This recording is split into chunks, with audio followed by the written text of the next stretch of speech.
Arizona straight to the line. There's the snap to Murray. Murray looks left, pumps once, looking. A lot of time. Now he throws, and it's intercepted by the Lions. Picked off down the left sideline. Oruwariye picks up a block at the 30, 25, 20, Amani 10, 5, and he's spun out of bounds right there. I see you, 24.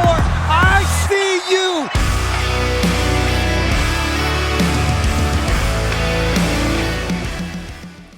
Welcome to another episode of the 20.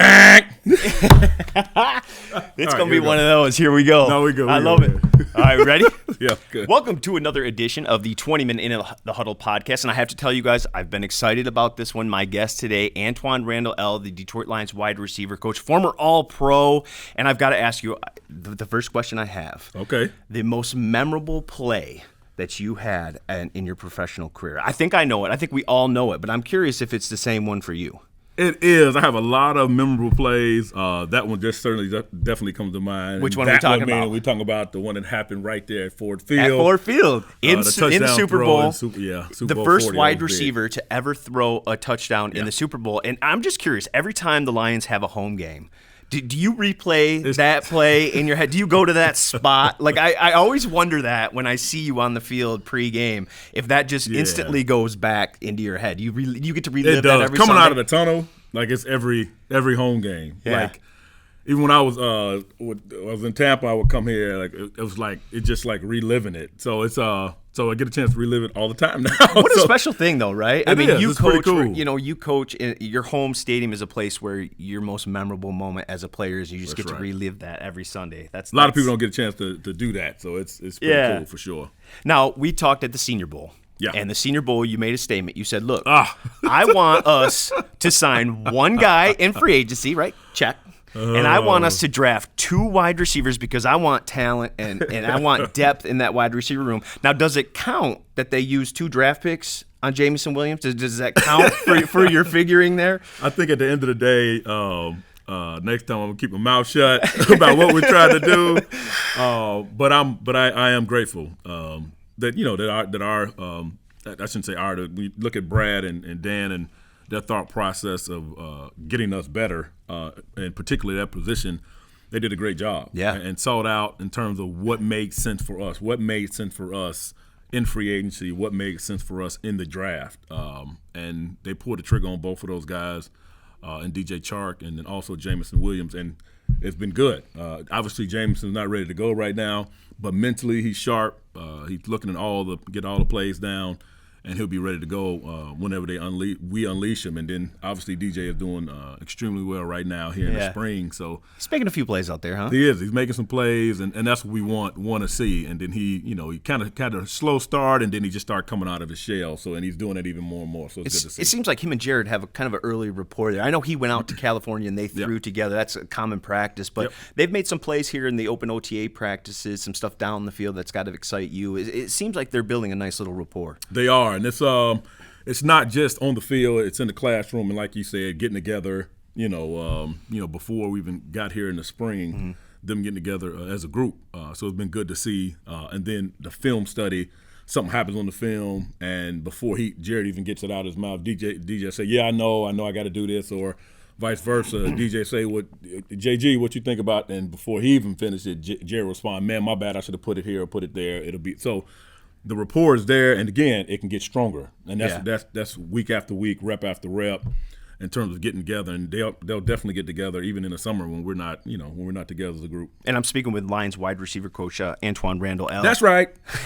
And so it's free agency, right? And you guys obviously wanted to make a move. So Brad comes to your office, says, "Hey, look, I'm really interested in DJ Chark. Obviously, we know 1,000-yard guy had dealt with some injuries, but you throw on the table. What's the opinion you give of DJ Chark, how he fits? Just kind of what was that conversation between you and Brad like after you looked at some of his stuff and how maybe that was going to be a fit? Well, a lot of things we look at from a wide receiver standpoint. I mean, you talk about height and speed and what does he bring to the table? Does he catch it clean? Can he? And then the biggest thing, you can go through all those attributes. Is he shifty? Can he run out the catch? All those different things. But then the most important thing that comes back is like, is he smart? Can he learn? And once you get all those things back, it's like, all right, you green light him because now you know you got a guy that can come in. So when you turn on his film, it was like, you see the different routes he can run. I mean, just about every route on the tree he can run, but you saw the speed and the explosiveness that he had, running down the field. But then after he caught the ball, running away from guys, that's the thing that kind of excites you. But then the other thing that excites you as well is that, like, him snagging the ball. Like, he'd get his head around late where the ball's been thrown early, and he'll pluck it. I mean, he's a 6'4", yeah, 4'3" guy. I mean, there's a skill set there. And plucking the ball is different from just grabbing or just catching. What's the difference? Well, plucking it, like, you stand on the move, like you're not missing a beat. Like, it's like you run that slant route, and you've seen him run. We've run it in practice, and it's no stop. There's no stutter. It's just fluid. There's no slowing. That just he plucks right the air and keeps on going. Okay. And when you see that on film, that excites you. Yeah. It's like, all right, how many times can we get the ball to allow him to pluck it? You mentioned guys being smart and DJ being smart. I talked to Calvin. I had him on too, and he kind of said the same thing too. That you want a room with guys that are smart. It can't just be skilled guys. They have to fit. They have to be smart. They have to know how to watch film, how to be adaptable. It seems like you've got a lot of guys in your wide receiver room that are like that now. Yeah, and you can teach them how to watch film. But the learning part, the learning curve of an NFL offense, like, to get it down, and for most offenses, you don't want your wide receiver, any of your wide receivers, to only be able to play one spot. They got to be able to move around, and you got to be able to move around and it not affect them. They know the concept. They don't just know their route. They know the full concept of the play, and when they get it down, it's like, all right, cool. So that's when we say smart. That's what we're really talking about. And then you talk about smart on the field football players, like situational smart, and it showed up for him over and over again. Since he's been here, obviously in Jacksonville as well in terms of making those plays, and you can see him responding in a 2-minute situation, into the game situation, getting the ball to the ref, on the ground trying to call time. You see all these different things, and you got to get a TV copy to see that. So you dig deep to make sure the guys that you're bringing in, like they get it. And it seems like that's going to be really important in Ben's offense too, because he's going to want to move guys around. You mentioned guys being able to play different positions and tight ends shifting out and motions, and it looks like it's going to be a lot more complicated and moving guys around and trying to find those matchups, right? That's what football's all about, is finding that matchup that you can do. So you really got to be smart. What do you like about what Ben's doing? How does it fit your guys in that room? Well, I think the biggest thing what I like about Ben is that it's not just about the offense; it's the way the offense is taught to the players that they get it, and not that they're gonna get it on the first time, right? Because they may not. It may take a time or two. It may take a walkthrough or whatever. But he's teaching it in a way that the players get it, and then we come right back as coaches and follow up with that. And the other thing about the offense is that our offense. We have the potential to be extremely explosive in what we're putting in and how we're putting it in. Making sure, and Ben does a good job, and we get together and make sure we got the guys in the right spots on certain plays. So again, like you talked about earlier, the matchup and that chess match continues to show up. Like, how do we get a wide receiver on a linebacker one more time? That type deal, and over again. So it's just one of the ways, and some of the ways that you try to play that chess match with the defense, for sure. One thing that you really can't match up against his speed, right? That's right. Speed and height. Speed and height. And you've got that with DJ, obviously, but Jameson, that speed really plays. I mean, you watch his college tape. I mean, 4 touchdowns of 70-plus yards. I think he had 11 of 30-plus yards last year. I mean, he's that guy. And when we talked to Ben earlier in the offseason, he said, look, that's what we need. We need that X guy that can dictate coverage outside the numbers, that can, safety's got to roll over, and then that opens everything up for Swift in the middle and Hawkinson and St. Brown, who we're going to talk about here in a minute too. But just having that speed on the outside, and Jameson, now we'll switch to him, just how does that play in the NFL when he's healthy and he's still that same guy?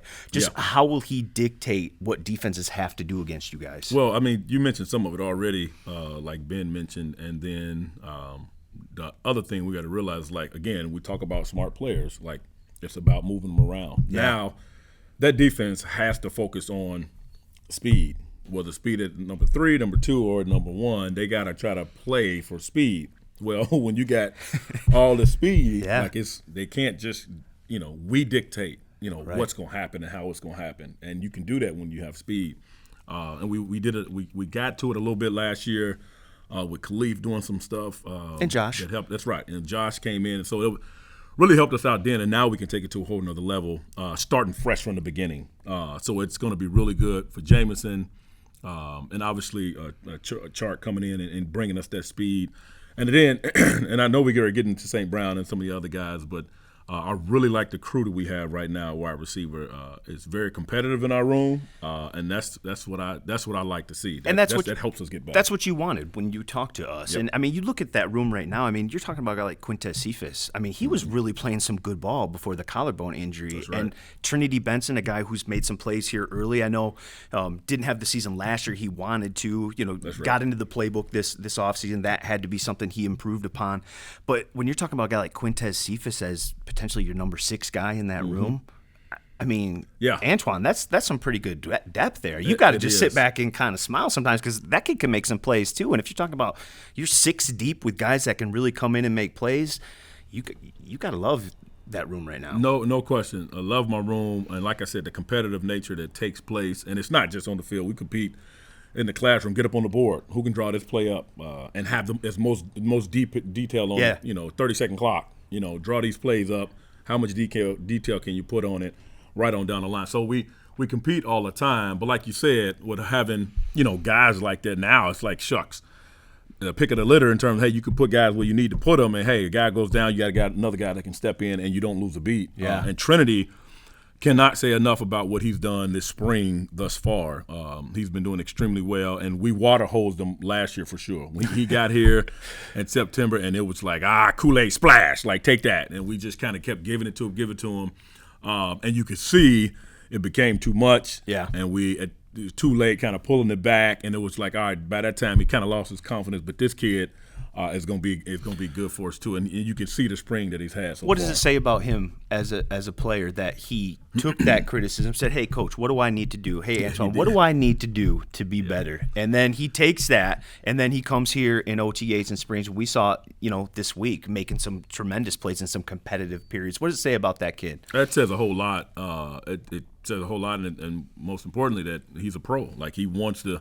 How can I get better, Coach? Tell me, what can I do? And those were the questions that he was asking. He would ask last year, and he asked at the end of the season. And we talked about those things, and he's worked on those things, and it shows up on the grass.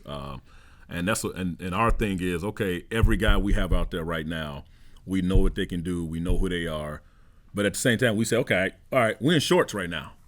We're gonna put these pads on, and that's when we turn it up a notch. Things change a little bit. That's then, right, huh? and we know exactly who they are, and we want to see when we always want to see when the pads come on what changes or does stuff stay the same or do they get better.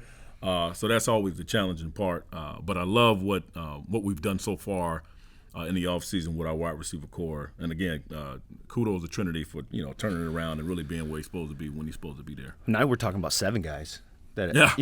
We're talking about 7 guys deep in there that you got to be excited about. But one guy, and we get to Amon-Ra St. Brown. Yeah. I mean, that kid just came in and really grew as the season went on. And did, everybody knows the statistics of how he finished that year. When you look back to your rookie year going into your second season, everybody says it, right? The biggest jump in production and just comfort level comes from year 1 to year 2. That kid seemed pretty comfortable at the end of last year. So just what's the expectation for him going into year 2 now, and what kind of offseason do you think he's had? Well, I think the expectation is, and again, no different than last year. Like, I put a lot on him and expected a lot from him just because I saw his film, had conversations with him, and knew what kind of kid he was mentally in the classroom and how he took it out to the field. And it was just about putting him in the right spot to make the plays. And what really, like, he really had an opportunity to grow. You had TJ go down last year. You had Swifty, who was out some games. So now we got we lost Q early. We lost Tyrell early, and we cut BP in camp. So it was like, all right. So at the end of the day, we got down to a point where we saw what Saint was able to do, or Ra, as we call him too, like what he was able to do. Now it's like, how can we feed him? How can we? And he responded. Like, he responded and made those plays. It's pretty rare for a rookie, though, right? To it's put rare. That much on him. All That's those right. guys go down, and you're like, hey, this is the game plan. You're a big part of it. You're a rookie in your 12th game. And he whatever. welcomed it, and he grabbed the bull by the horns and just kind of went. And he got to the point where I had to try to pull him out. Because it's like, all right, man, you got to slow down. He trying to do scout team. He run down on kickoff. He doing kickoff return. I'm like, man, come on. I need you on offense. Fans I need you to be ready. No question. But that's who he is. And you got to kind of pull him back. And I think I got the same thing in Jameson. I already see it. It's the same kid who tore his ACL in the championship game and was trying to go back in the game. So I know I'm going to have the same issue with him. So, but that's my job. Yeah. That's what I'm here for.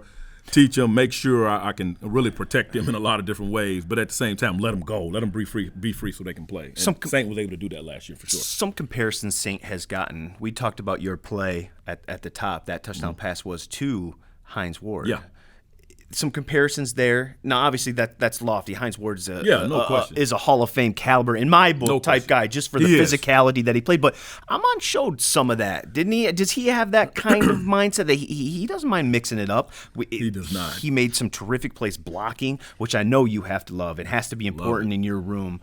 It is. It's very, very important. Are the comparisons way off? I don't want to put that much on him. The comparisons are not way off. I've mentioned it to him before. I could have mentioned it to reporters before.